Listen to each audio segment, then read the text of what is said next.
கிறிஸ்துக்குள்ளே எனக்கு பிரியமான சகோதர சகோதரிகளே, இன்று பொது காலத்தின் 4ஆம் வாரம் திங்கட்கிழமை.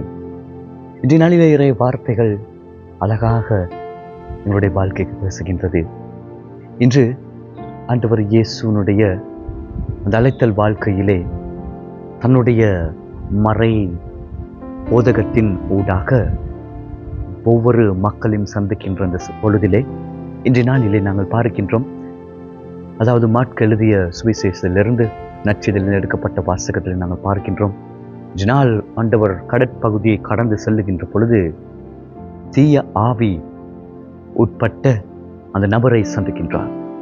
தீய ஆவியால் பிடிப்பட்ட அந்த நபரை சந்திக்கின்ற அவர் அப்பொழுது தீய ஆவி கடவுளை கண்டு கொண்டு, இறைவனை கண்டு கொண்டு, நீர் ஏன் இவ்விடத்துக்கு வருகின்றார் என்று கேள்வி கேட்கின்ற பொழுது அவர் சொல்லுகிறார், என்னுடைய மக்களை என்னுடைய வார்த்தையின்படி வாழ்கின்றவரை நான் அவர்களோடு இருக்கும் அந்த வார்த்தையோடு இருக்கும்படி தந்தை என்னை அனுப்பி வைத்திருக்கின்றார்.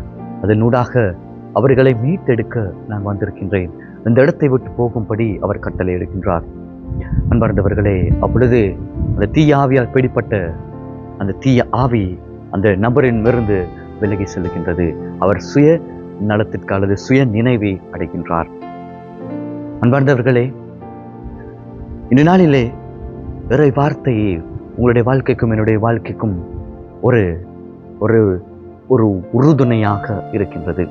காரணம், ஒரு பக்கத்திலே சாத்தான் எங்களை இழுக்கின்றது, இன்னொரு பக்கத்திலே ஆண்டவர் எங்களுக்காக கைகளை நீட்டு கொண்டு நிற்கின்றார்.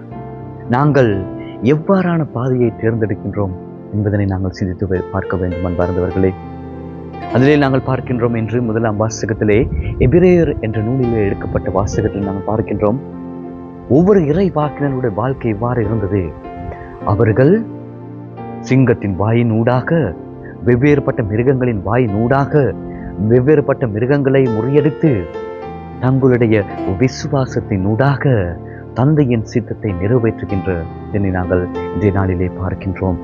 அப்படியானால் இந்த நாளிலே தீய ஆவியால் பிடிக்கப்பட்ட அந்த நபர் சுயநிலைவை அடைந்து, தன்னுடைய நிலைமையை அடைந்து, அப்பொழுது அவர் வெளிச்சத்தை காண்கின்றார். வாரான ஒரு பாதையிலே செல்ல வேண்டும் என்று அவர் தன்னுடைய வாழ்க்கையிலே ஒரு புத்துயிர்வை பெற்றுக்கொள்கின்றதை காண்கின்றோம். அன்பார்ந்தவர்களே, அப்படியானால் நாங்கள் எங்களுடைய அன்றாட வாழ்க்கையிலே நாங்கள் எடுப்பது என்ன? தீயவற்றையா அல்லது எங்களுக்கு உகந்தவற்றையா? நாங்கள் செல்லுகின்ற இந்த பாதையிலே காண்கின்ற முட்கள், புதர்கள், கற்கள் இவற்றை கண்டு நாங்கள் சாத்தான் பக்கத்திலும் போகின்றோமா அல்லது இறைவனை நாடி செல்லுகின்றவர்களாக இருக்கின்றோமா என்பதனை நாங்கள் சிந்தித்து பார்ப்போம். அன்பார்ந்தவர்களே, நாங்கள் வெவ்வேறு பாதைகளில் போகின்ற பொழுது கடவுளை பார்த்து கொண்டிருக்கின்றார்.